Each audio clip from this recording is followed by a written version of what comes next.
छह डाला जी का स्वाध्याय हम करें, पंडित दौलत राम जी द्वारा विरचित। तीन भुवन में सार, वीतराग विज्ञानता, शिव स्वरूप शिवकार, नमो त्रियोग संहारिके, नमो अरिहंताणं, नमो सिद्धाणं, नमो आयर्याणं, नमो उवज्जायाणं, नमो लोये सव्वसाहुणम्।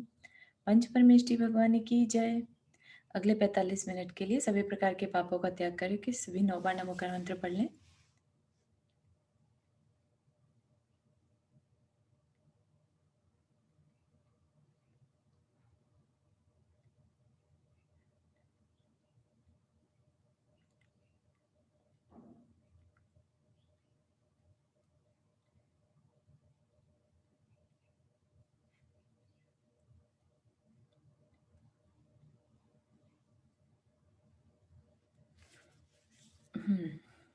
तो हम लोग देख रहे हैं साधु जो हैं, मुनि महाराज हैं, उनके 28 मूल गुण।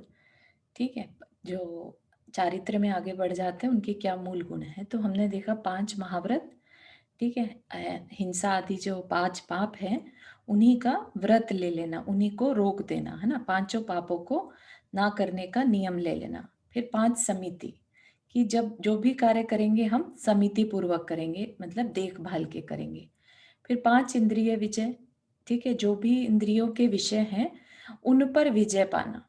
सिर्फ ये नहीं कि उनको निरोध कर देना कि भाई नहीं हमें नहीं चाहिए, ऐसा नहीं। जो इंद्रियों के विषय हैं उनमें अच्छा या बुरा दोनों में समता का भाव रखना, वो इंद्रिय विजय है।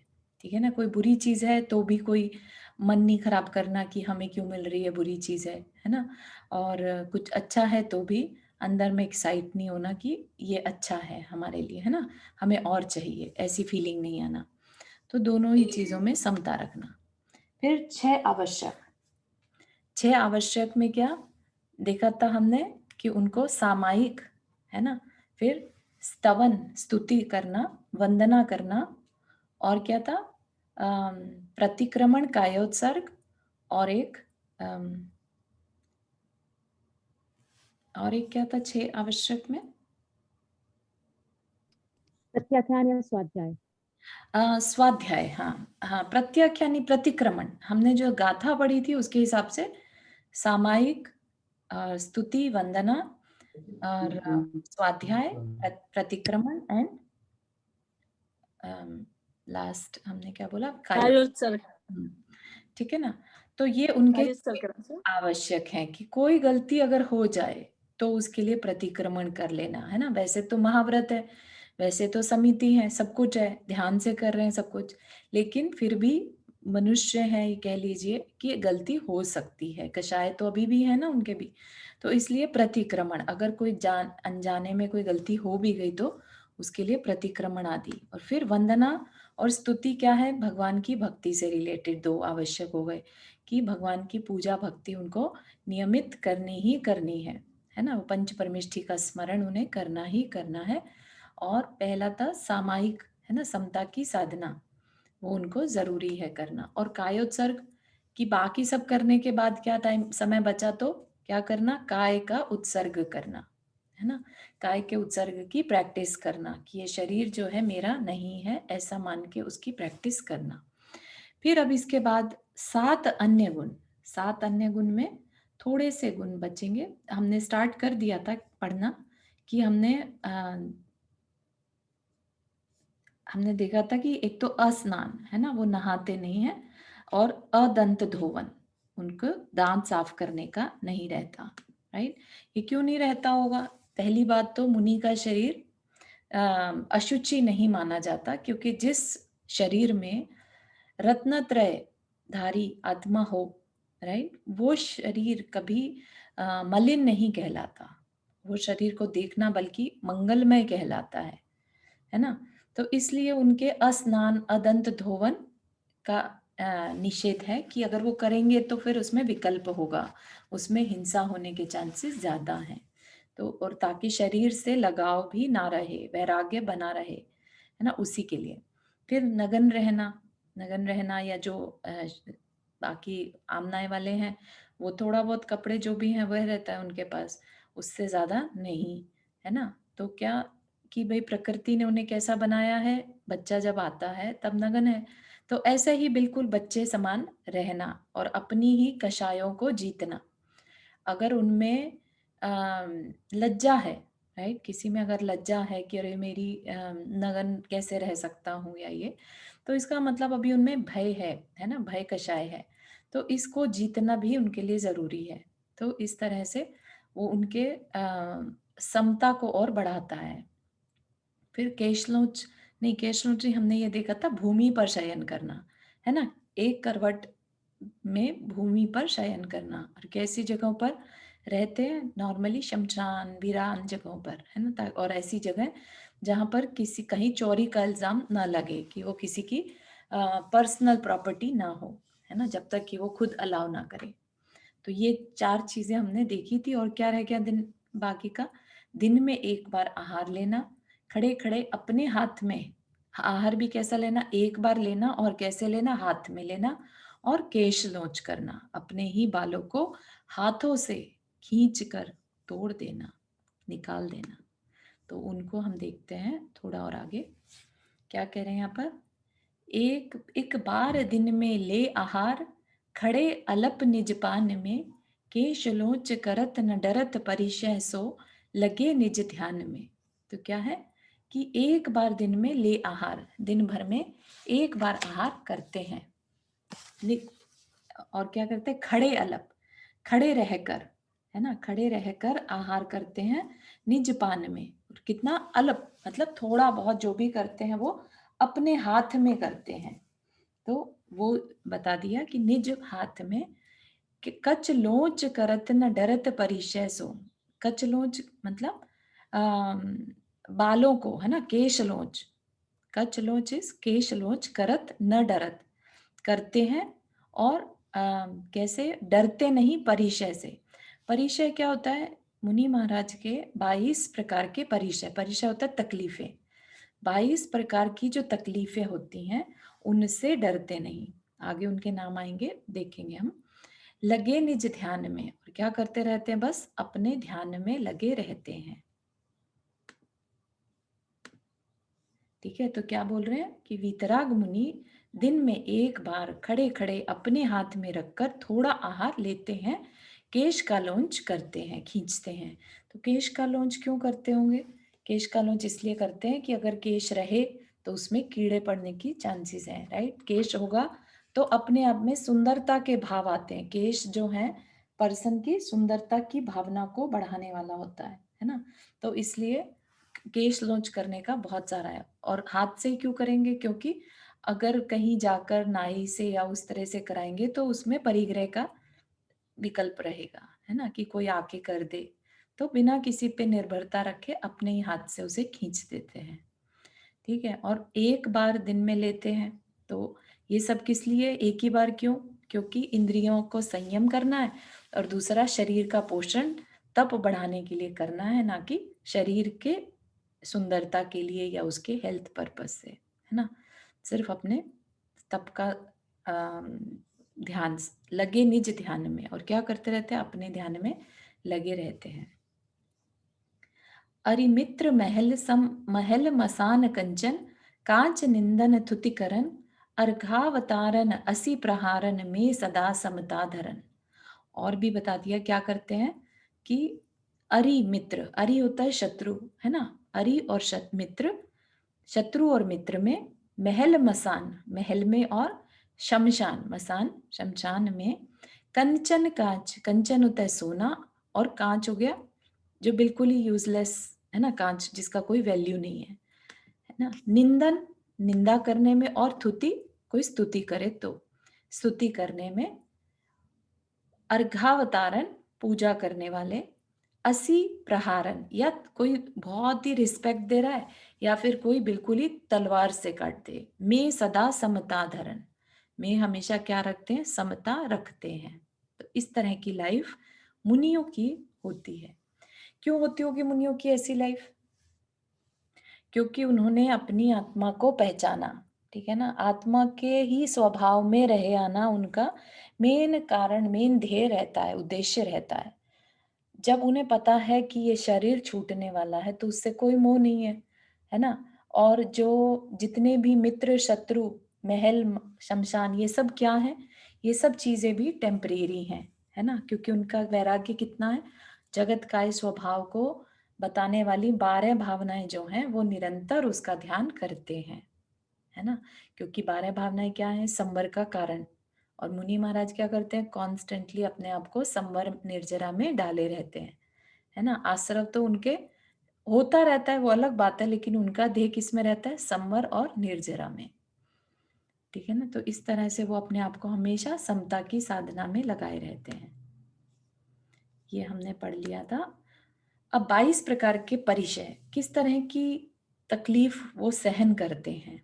22 तरह की तकलीफ होती है जिनमें कि वो समता रखते हैं। क्षुधा सबको मालूम है, भूख प्यास जो लगती है, राइट? अब जैसे अंतराय हो जाते हैं महाराज के, राइट? उपवास हो गया किसी दिन, तो भूख लग रही है तो लग रही है, उसको सहन करेंगे, है ना? भूख ना लगे ये नहीं कह रहे हैं, भूख लगती है ऐसा तो बता रहे हैं, भूख लगती है, लेकिन उसमें समता रखते हैं। तो कितनी बड़ी बात है कि यहाँ पर ये बात नहीं कह रहे कि उन्हें ठंड नहीं लगती, उन्हें गर्मी नहीं लगती, लेकिन सब कुछ लगते हुए भी उसमें समता सहन से उसको सहन करते हैं। परिचय मतलब सहना, है ना? परिसह, तो तकलीफ को सहना सब ओर से। परि मतलब सब ओर से, और सह सहना। तो क्षुधा और तृषा हो गए प्यास, है ना? तो अब ना साधु के पास क्या है? साधु तो वैसे ही एक बार दूसरे के ऊपर डिपेंडेंट है, श्रावक के ऊपर। उसने जैसा दे दिया वैसा खा लिया, है ना? उसके आहार में नमक तेज हो, किसी चीज में कम हो, मिर्ची तेज हो कम हो, कुछ मतलब नहीं है। वो बस अपना पेट भरने के हिसाब से खा लेते हैं ताकि उनका जीवन चलता रहे, है ना? प्यास भी लगी तो एक ही टाइम पानी पीना है, उसके बाद दोबारा नहीं लेते। फिर क्या? शीत उष्ण। शीत उष्ण हमने खुद ही देखा है कि मुनि महाराज किस तरह से इसमें सबको लेना, अरिका शुल्लक जी है ना, उनको सबको लेना। शीत उष्ण, ठंडी कितनी पड़ती है फिर भी वो नगन घूमते हैं, है ना? नगनी आहार के लिए निकलते हैं। इतनी ठंडी फर्श फर्श ऐसा होता है कि बर्फ जैसा, अपन उस पे खड़े भी नहीं हो पाते और उस पे ही वो शयन करते हैं, ऐसे फर्शों पर, है ना? तो इस तरह से उस परिचय को सहते हैं। और इसी तरह से उष्णता में भी जब पैर जलने लग जाए, ऐसे में भी वो कुछ नहीं कहते, उस तकलीफ को सहन करते हैं। डांस मच्छर, अपन तो क्या करते हैं, फटाफट से लगा दिया, जैसे इंडिया में क्या है, वो गुड नाइट वगैरह चलते हैं, राइट? ओडोमॉस लगा लिए कि हमसे मच्छर नहीं सहन हो रहे, या पंखा चला दिया कि मच्छर नहीं आए, ताकि ठंडा रखते हैं ऐसा करके। तो लेकिन मुनि महाराज के पास ये सब कुछ नहीं है। मच्छर आया तो आया, उस वो अपना काम कर रहा है, मुनि महाराज अपना काम करते हैं, है ना? मुनि महाराज का काम क्या है? शांत रहना। वो क्या करते हैं? सहना, है ना? समता में रहना। तो मच्छर आए कुछ आए वो उसको सहन करते हैं। फिर क्या है? उनकी चर्या। चर्या कैसी है? जो नंगे पैर विहार करते हैं, रास्ते में कैसे भी कांटे आए कुछ भी आए, है ना, उस पे वो चलते हैं, कि ऐसे नहीं तकलीफ नहीं फील करते कि ये कैसा रास्ता है, मुझे नहीं चलना इस पर, है ना? इस तरह की फीलिंग नहीं रखते। फिर हमने शैया का देख लिया था कि वो एक पाटे पर, लकड़ी के पाटे पर सीधे एक करवट सोते हैं, या फर्श पर सोते हैं, भूमि पर सोते हैं, कोई मतलब नहीं। रास्ते में तो हर जगह पाटे भी नहीं मिलेंगे, जब विहार कर रहे हैं तब तो कैसी भी जमीन हो उस पे ही सोना पड़ता है उन्हें, ठीक है ना? फिर वध, वध मतलब कोई अगर उन पे अटैक कर दे, है ना, अटैक कर दे तो भी वो उस पे गुस्सा नहीं करते, बल्कि अपना ही परिचय, अपना ही कि मेरे ऊपर तकलीफ आई है, मुझे सहना है, वो ऐसा मानकर उसको सहन करते हैं। कोई उनका वध भी कर दे तो उस पे गुस्सा नहीं करते। रोग, कोई बीमारी आ जाए, है ना, सभी को मालूम है, तो वो अपना इलाज करने के लिए उसको हाय हाय नहीं करते, उस पे शांति से, उस पे परिचय को, उस तकलीफ को सहन करते हैं। ठीक है। फिर हो गया मल। मल जैसे लग भी जाए तो उसमें उनको ये नहीं रहता कि ये क्या, मतलब इच्छा नहीं रहती उसे हटाने की। जैसे अपने क्या है, पसीना आ गया कुछ है तो हमें मल ही है ना वो भी, है ना, तो उनको ऐसे तक ये नहीं रहता कि मुझे अभी के अभी इससे हटाना है, जैसे पैरों में लग जाए कुछ है तो अभी के अभी हटाना है। हाँ, तुरंत स्पर्श छूट जाएगी।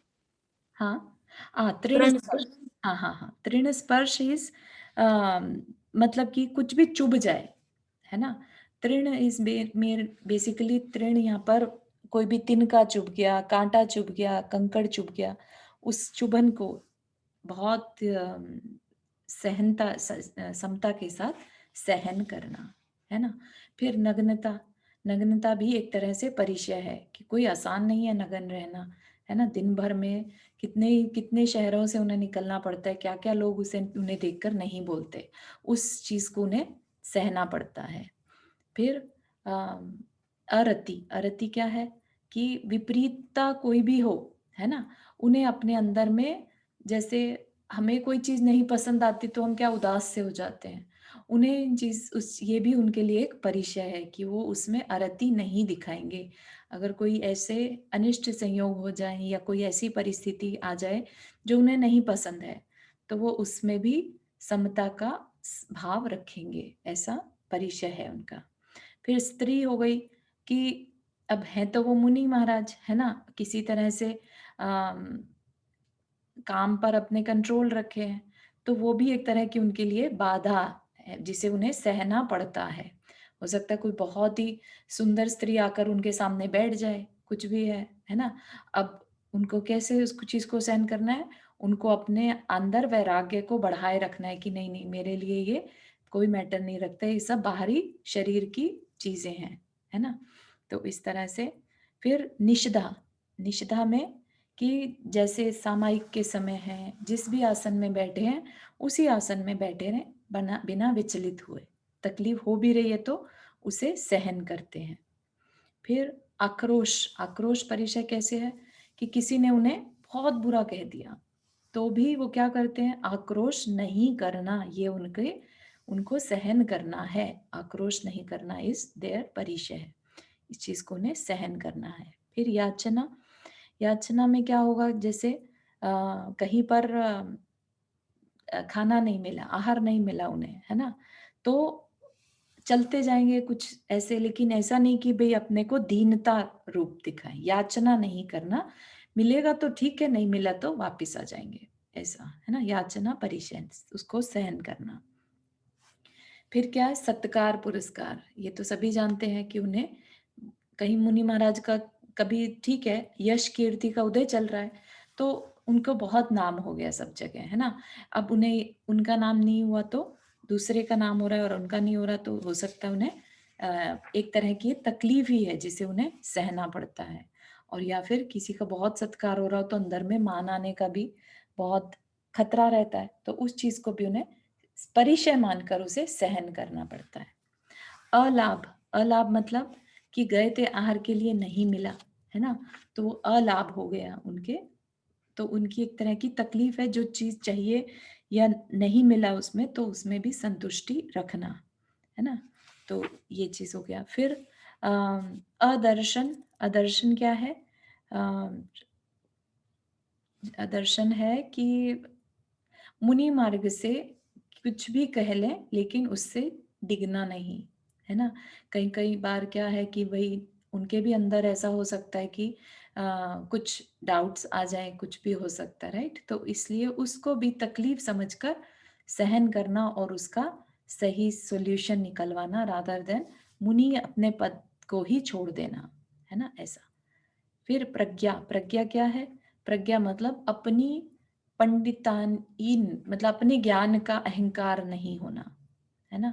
कि भई इसमें तो प्रज्ञा, प्रज्ञा एक तरह से कह लीजिए थर्ड आई जैसे बोलते हैं ना, तो जिसमें कि बहुत गहन विषय भी जल्दी से समझ में आ जाए, ऐसा, ठीक है? तो ऐसा अहंकार नहीं होना, ये भी एक परिचय है उनके लिए। फिर अज्ञान, अज्ञान ये है कि भई अ कोई मुनि महाराज तो बहुत अच्छा से जैसे प्रज्ञा उनके पास तो बहुत अच्छा उनका सत्कार भी हो रहा है, सब कुछ है और एक हैं जिन्हें नहीं समझ में आ रही बात, है ना? तो ऐसे में भी अपना कलेश नहीं करें, अंदर में संक्लेश भाव ना करके उसको सहन करें, है ना? अज्ञान के कारण अगर उनके पास लोग आकर नहीं बैठ रहे हैं या नहीं उनका सत्कार कर रहे हैं, नाम ले रहे हैं, तो हीन भावना नहीं लाना अपने अंदर। तो ये सारी चीजें जो हैं, ये एक योगी को कह लीजिए, साधु को कह लीजिए, इन सब की साधना करनी रहती है। वो एक अलग बात है कि इसको मूल गुण में नहीं लिया, क्योंकि अगर इनमें कोई भी आ, दोष लगता है, राइट, लेट से किसी मुनि महाराज को डांस मच्छर से नहीं सहन होता, हो सकता है उनकी स्किन इतनी सेंसिटिव हो, नहीं उनसे सहन होता, और वो उसके लिए मच्छरदानी लोग लगा देते हैं और वो कुछ नहीं कहते ऐसा, तो इसमें क्या होगा? क्या इसमें उन्हें दोष लगेगा? उनकी मुनिचर्या खत्म हो जाएगी? नहीं। ये उनके 22% जो है उत्तर गुणों में आते हैं, मूल गुण में नहीं। ठीक है ना? अगर वो अपना केश लॉन्च ना करें या आहार लेना वो बैठ के लेने लगे खड़े होने की बजाय, है ना? तो उनमें जो दोष लगेगा वो उनके मुनि पद को अ, डिगा सकता है। लेकिन इनमें जो अगर दोष लगे तो उसको सहन कर सकते हैं तो करो, नहीं कर सकते तो प्रायश्चित ले सकते हैं, है ना? तो इस तरह से इनमें इनको मूल गुण की तरह से नहीं गिनना चाहिए। तो ये क्लियरिटी रखनी चाहिए कि अरे ये मुनि महाराज से तो ठंड नहीं सहन होती, ये मुनि महाराज से तो गर्मी नहीं सहन होती, इस तरह के अपने को अंदर में नहीं सोचना चाहिए। कई बार श्रावक बहुत ज्यादा कंपैरिजन बहुत करते हैं, ये मुनि महाराज का तो इतना नाम है, उनका तो बिल्कुल नाम नहीं है, तो इस तरह के अपने को दिमाग नहीं लगाना चाहिए। तो किस तरह से क्या क्या हुआ? प्रज्ञा क्या हुआ फिर? जैसे प्रज्ञा अज्ञान तो चला गया। हाँ। ऑपोजिट हो गया अज्ञान का, कि बहुत ज्यादा अच्छा ज्ञान होना, अच्छा ज्ञान होना भी कई बार अहंकार का कारण बन जाता है ना? और अहंकार क्या है? कषाय है। तो इसलिए उनको उनके लिए वो भी एक तरह की परिचय है। जैसे सत्कार था, सत्कार पुरस्कार, उसको भी वो एक तकलीफ मानते हैं कि भाई क्यों हो रहा है? क्योंकि मेरे में अंदर अहंकार ना आ जाए, कारण ना बन जाए, है ना? तो इस तरह से प्रज्ञा भी अहंकार का कारण बन सकता है, इसलिए वो उनके लिए तकलीफ का कारण है। और निष्ठा क्या है? क्या चीज? निष्ठा, निश निष्ठा हाँ, निष्ठा हमने देखा था। अ, स्त्री के बाद है। हाँ, निष्ठा है, हाँ, अपने आसन में एक जिस आसन में बैठे हैं, जैसे उसे बार बार नहीं चेंज करना। अच्छा। हम्म, क्योंकि वहां के जीवों को तकलीफ हो सकती है इस तरह से, तो उस वजह से अपने आसन को बार बार नहीं बदलना, आसन स्थिर रखना। ठीक है? तो कैसे करते हैं ये? तत्व ज्ञान के अभ्यास से कोई पदार्थ इष्ट अनिष्ट भाषित न हो, है ना?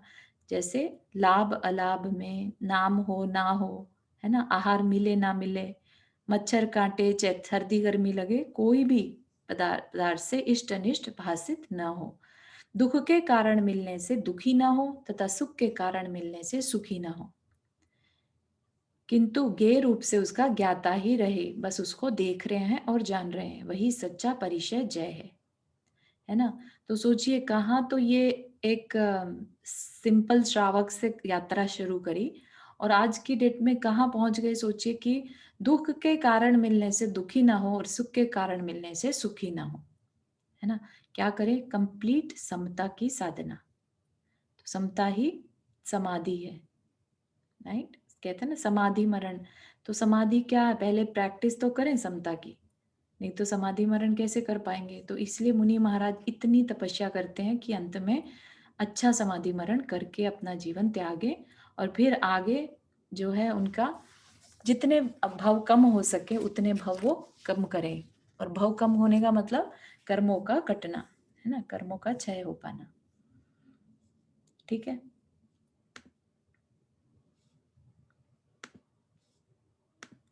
हाँ, अब उनके तपों के बारे में बात कर रहे हैं। मुनियों के तप क्या है? तप तपे द्वादश धरे वृषदश, रत्नात्रय सेवे सदा, मुनि साथ में वा एक विचरे, चाहे नहीं भव सुख कदा। यो है सकल संयम चरित, सुनिए स्वरूपाचरण अब, जिस होत प्रकट आपनी निधि, मिटे पर की प्रवृत्ति सब। तो यहाँ पर क्या कह रहे हैं? तपे तप द्वादश, द्वादश मतलब 12, 12 तप को मुनि तप करते हैं, मतलब तपते हैं या कहते साधना करते हैं? और धरे धारण करते हैं किसको? धर्म को। कितने धर्म? 10 धर्म को। यहाँ पर धर्म से धार्मिक क्रियाओं से मतलब नहीं है, ये क्या है? 10 धर्म मतलब आत्मा के गुण। ठीक है, 10 धर्म के बारे में आगे हम देख सकते हैं। क्या जो क्षमा आदि 10 धर्म है उनकी बात यहाँ पर कर रहे हैं।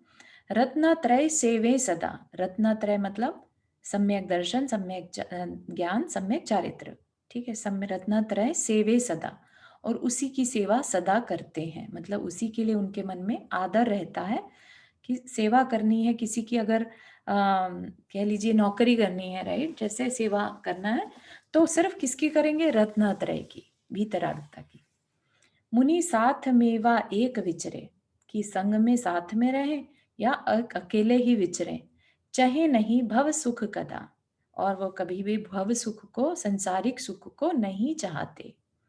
ठीक है ना, तो ये मुनियों के बारे में बात कही कि क्या कह रहे हैं मुनि राज हमेशा 12 प्रकार के तपों को तपते हैं, 10 प्रकार के धर्मों को धारण करते हैं और रत्नत्रय को हमेशा सेवते हैं, सेवा करते हैं। वे मुनियों के संग में अथवा अकेले विहार करते हैं, किसी भी समय सांसारिक सुख की इच्छा नहीं करते। ठीक है, उसके अगला वाला भी देख लें। यो है सकल संयम चरित्र। जो ये अभी तक जितनी भी चर्चा करी वो क्या है? सकल संयम, मतलब पूरा संयम, सकल संयम। अब क्या बात करेंगे? अगर ये वाली अपने जो ये 2 लाइंस खत्म हो जाएं तो फिर क्या है? सुनिए स्वरूपाचरण। अब स्वरूप आचरण, स्वरूप चरित्र, स्वरूपा चरित्र बोलते हैं ना, कि अब अपने स्वरूप में रहे तो क्या, कैसे रहेंगे, है ना। तो कह रहे हैं जिस होत प्रगटे अपनी निधि, आपनी निधि, अपनी निधि जो आत्मा की निधि है या आत्मा के गुण है, वो जैसे प्रकट होते हैं, मिटे पर की प्रवृत्ति सब। तो स्वरूपाचरण में क्या होता है कि जब अपनी प्रवृत्ति, अपना स्वरूप प्रकट हो गया, ठीक है ना, तो अब क्या होगा? बाहर की सारी प्रवृत्ति मिट जाती है, अब उन्हें कुछ करना धरना नहीं रहता। तो वो आहार आदि वगैरह जो है क्रियाएं वो भी रुक जाएंगी, है ना, क्योंकि उन्होंने अपने आप को पा लिया, अपनी निधि को प्रकट कर लिया। तो वो हम आगे देखेंगे। तो 12 तप पहले भी शायद हमने देखा था, आई डोंट रिमेम्बर। तो क्या रहते हैं? बाह्य तप,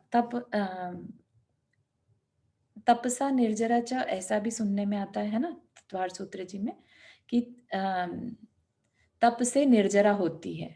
ठीक है, तो इसलिए तप जरूरी है मुनिराज के लिए, क्योंकि उन्हें निर्जरा करनी है, कारण निर्जरा है। तो उनके जो तप होते हैं वो क्या होते हैं वो बता रहे हैं। 12 तप।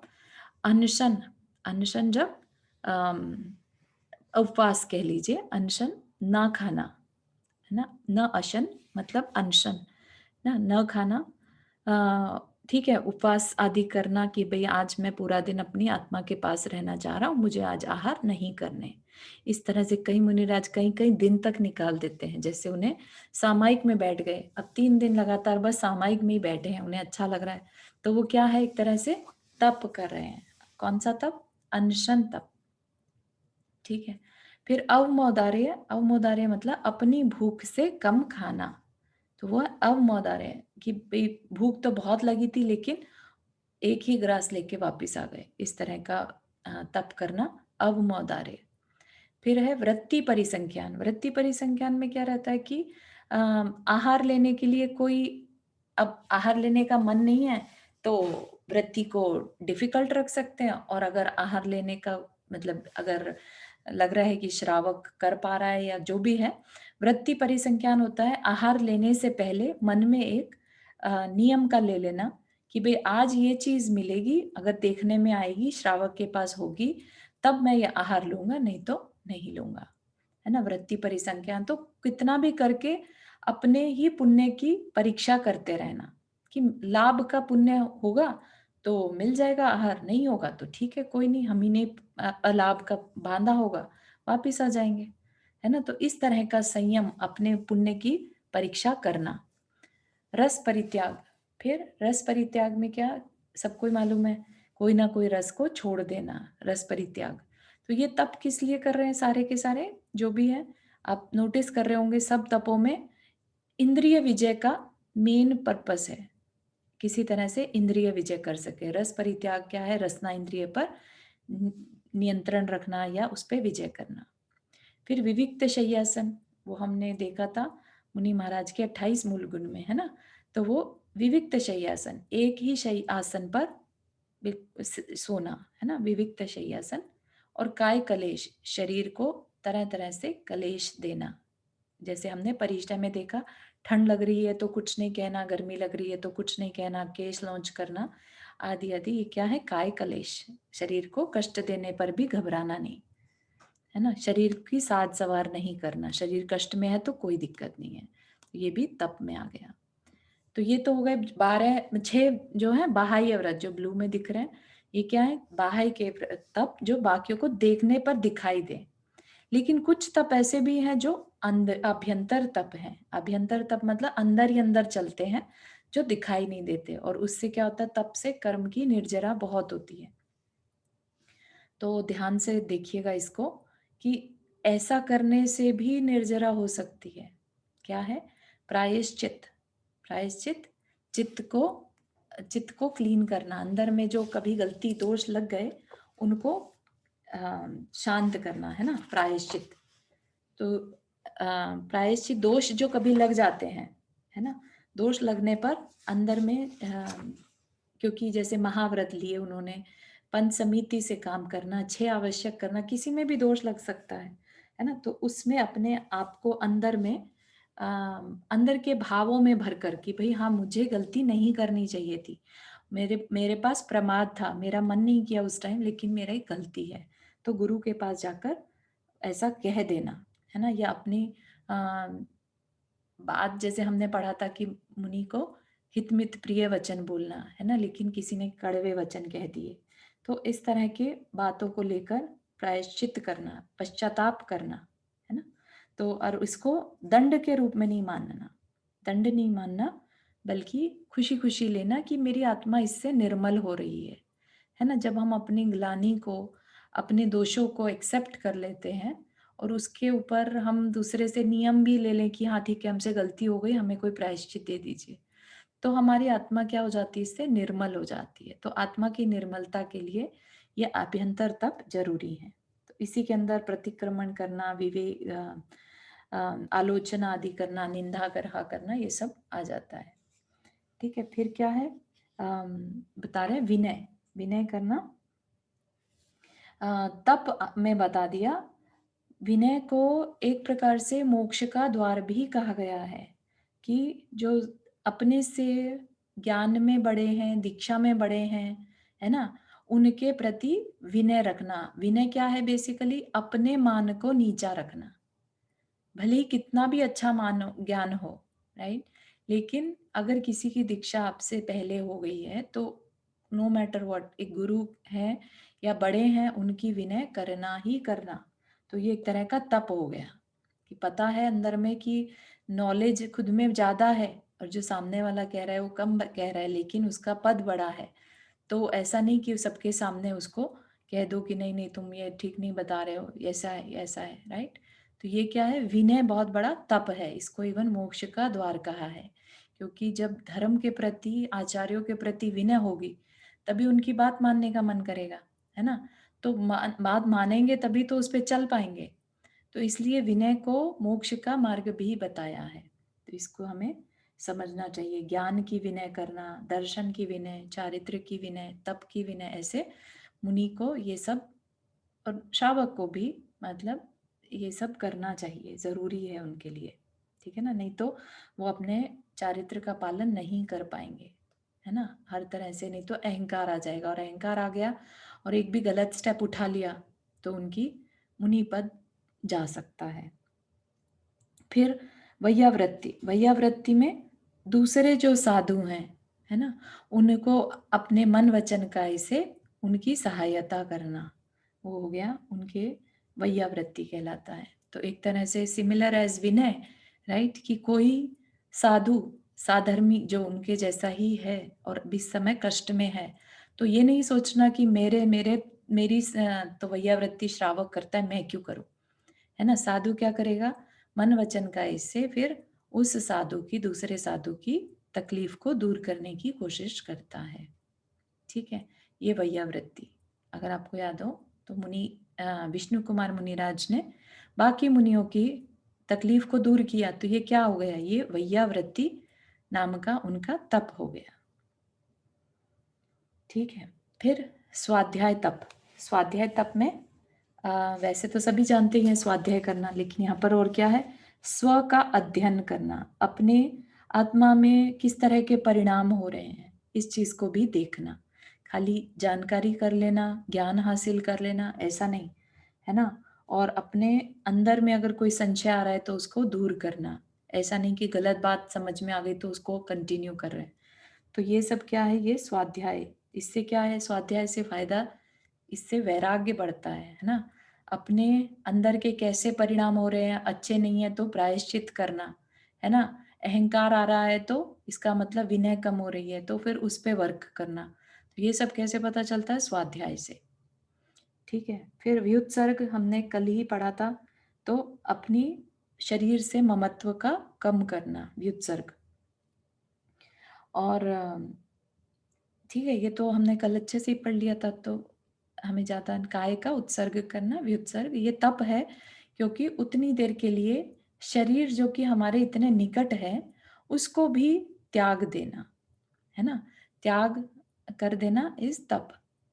ठीक है।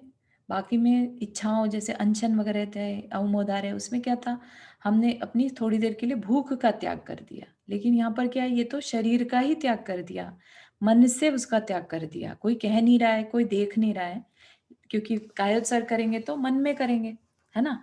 तो उतनी देर के लिए शरीर का त्याग कर दिया। अब है ध्यान। ध्यान, ध्यान को तप में रखा है।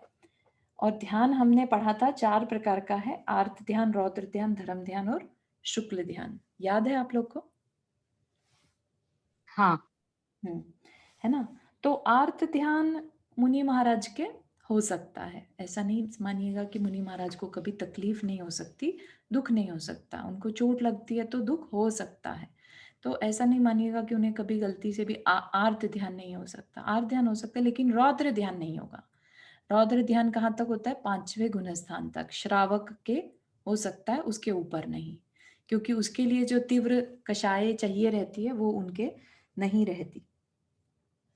तो मुनि महाराज क्या करते हैं, अपने ध्यान, अपने मन को एकाग्र करके रखते हैं। ध्यान क्या है, चिंता निरोध, चिंता निरोध एकाग्रता करना ध्यान है। ठीक है। तो मन के जो विकल्प हैं उनसे दिमाग को हटाकर किसी एक चीज पर लगाना। और जब हम एक चीज पर लगा देंगे तो बाकी की सारे जितने भी विकल्प संकल्प थे वो सबसे छूट जाएंगे। इसलिए ध्यान को तप में रखा। ठीक है। और कौन से ध्यान को तप में रखा, धर्म ध्यान और शुक्ल ध्यान।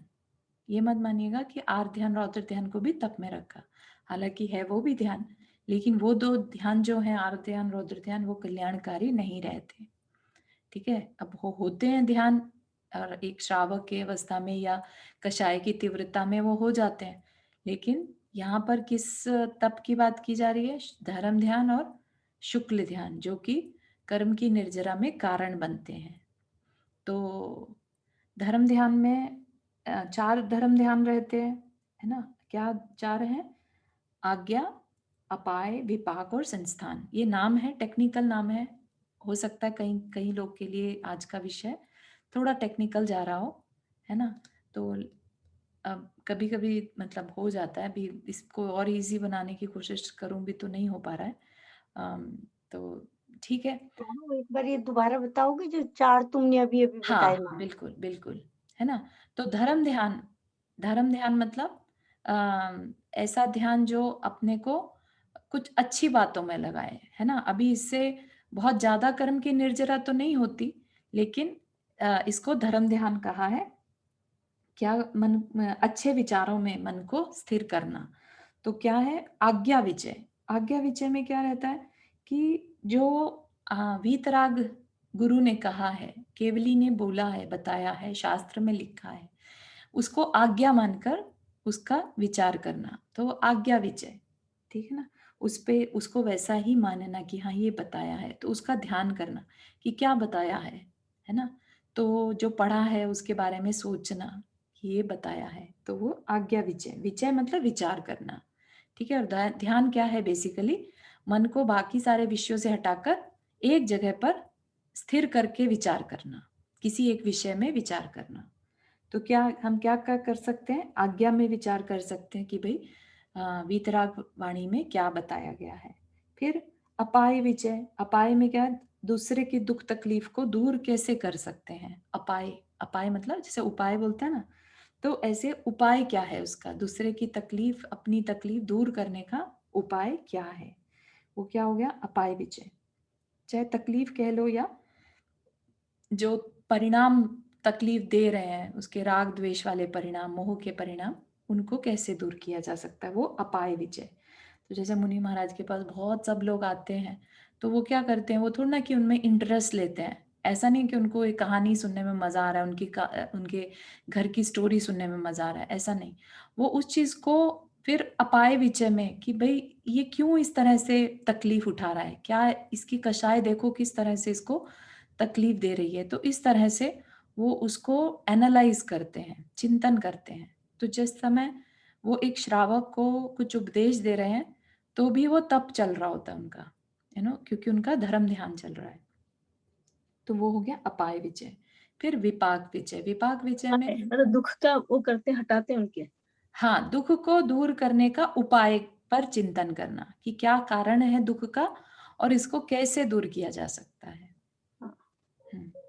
ये पहले जो बताया था वो आपने आज्ञा वाला बताया था। हाँ, पहले वाला तो ये था कि भाई वीतरागी गुरु ने जो बताया है उसको आज्ञा मानकर उसको पालन करना है ना। तो उस आज्ञा कोई मानेगा तो उसको पहले सोचेगा, तो उस पर विचार तो करेगा, एक है विषय ना। पर विचार करना और उससे हाँ, आज्ञा पर विचार करना कि क्या कहा है। फिर दूसरे में अपाय विजय की दुख दूर कैसे हो दूसरे के, उस पर विचार करना, ठीक है, अपने और दूसरे के। फिर विपाक विजय आ गया कि कर्म, विपाक मतलब होता है फल, है ना। किसी की भी लाइफ में, अपनी हो चाहे दूसरे की, किस फल की वजह से इस समय ये परिस्थिति चल रही है, ऐसा विचार करना, तो विपाक विजय कहलाता है। ठीक है, कर्म प्रकृतियों के स्वरूप का चिंतन करना, ये विपाक विजय हो गया। और फिर संस्थान विजय, संस्थान विजय में जो पूरा लोक है, जो हमने पढ़ा था, अधोलोक, मध्यलोक और ऊर्ध्वलोक, है ना। तीनों लोक को पूरा मान के लोक का विचार करना, कहाँ पर क्या है। ऊपर में स्वर्ग है तो वो ऊपर क्यों जाते हैं, या कैसे हैं, कहाँ कहाँ है ना। मध्य लोक में कितने द्वीप हैं, और वहां पर कौन रहता है कौन नहीं रहता, क्या चलता है, कैसा समय है, ये सारा इसका सारा लोक का स्वरूप का विचार करना, ये क्या कहलाता है? संस्थान विजय, है ना। कि नरकों में कैसे दुख है, इस तरह का पूरा डिटेल में चले जाना, ये क्या है? संस्थान विजय। ठीक है, तो इस थैंक तरह यू से, चारू, हाँ, thank you know so problem, much. Sure sure, बताना ही था। ठीक है, तो इस तरह से ये क्या है, हमने क्या देख लिया, मुनियों के 12 तप क्या क्या हैं, है ना। 12 तप में आप देखिए कि मुनि करते, कहने को कुछ भी नहीं करना है और कहने को कितना कुछ करना रहता है उन्हें, है ना। तप करना है तो कितना जानकारी रखनी है कि ये होना चाहिए, ये नहीं होना चाहिए, मुझे इसकी विनय करनी है, मुझे इसकी रिस्पेक्ट करनी है, मेरे से ये गलती हो गई मेरे। तो कॉन्स्टेंटली क्या चल रहा है हर जगह, अपने अंदर का विश्लेषण करना, मेरे अंदर क्या भाव चल रहे हैं, क्यों चल रहे हैं, अपने आप से बिल्कुल लॉयल हो जाना, है ना। क्योंकि हम गलती कब करते हैं, जब हम अंदर के भूल जाते हैं, राइट। हम जब अपने अंदर चल रहे परिणामों पे कोई ध्यान नहीं देते, तब हमसे गलतियां ज्यादा होती हैं, हम दूसरों को हर्ट भी करते हैं, हम दूसरों को हो सकता है मदद ना भी करें। लेकिन यहाँ पर क्या है, कॉन्स्टेंटली अंदर में झांकते रहना।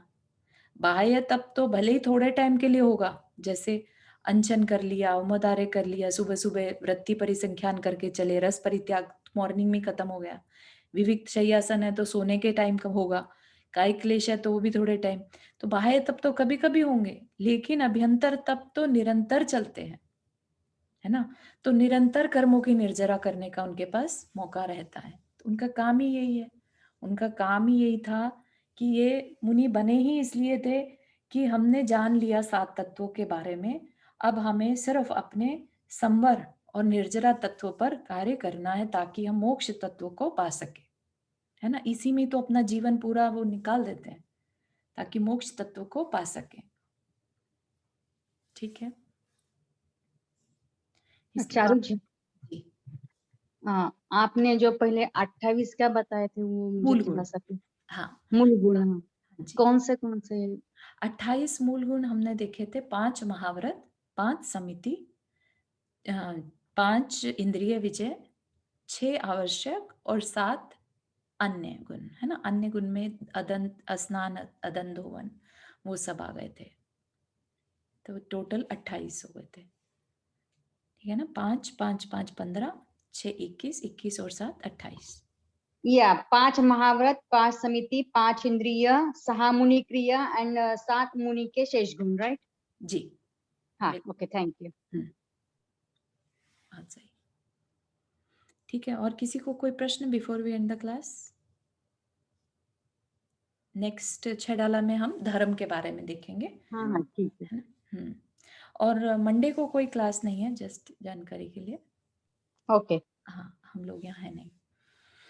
वो लॉन्ग वीकेंड है ना। हाँ जी। किसी को कोई प्रश्न before we do the Jinvani स्तुति? पूछूं, आप उस दिन बोल रही थी ना पौषध किसको बोलते हैं, मेरे को नहीं सुना। 3 दिन का व्रत होता है ना? हाँ, 3 दिन का, 1 दिन एकाशन, फिर उपवास, फिर एकाशन। ओके, हाँ तो ठीक है। उसमें कुछ मैंने इसलिए करके देखा, इसलिए पूछी मैं आपको। अच्छा। हाँ, चारू ये आज भेज दोगे इनकी हाँ कल हाँ, की आज ही आज भेज। की? जी जी जी। ठीक है, थैंक यू। sure। चलिए जिनवानी स्तुति। जा वाणी के ज्ञान से सूझे लोकालोक, सो वाणी मस्तक धरो सदा देत हूँ दोग। हे जिनवाणी भारती तो ही जपो दिन रैन, जो तेरा शरणा गहे सो पावे सुख चैन। नौ वर्णम करना।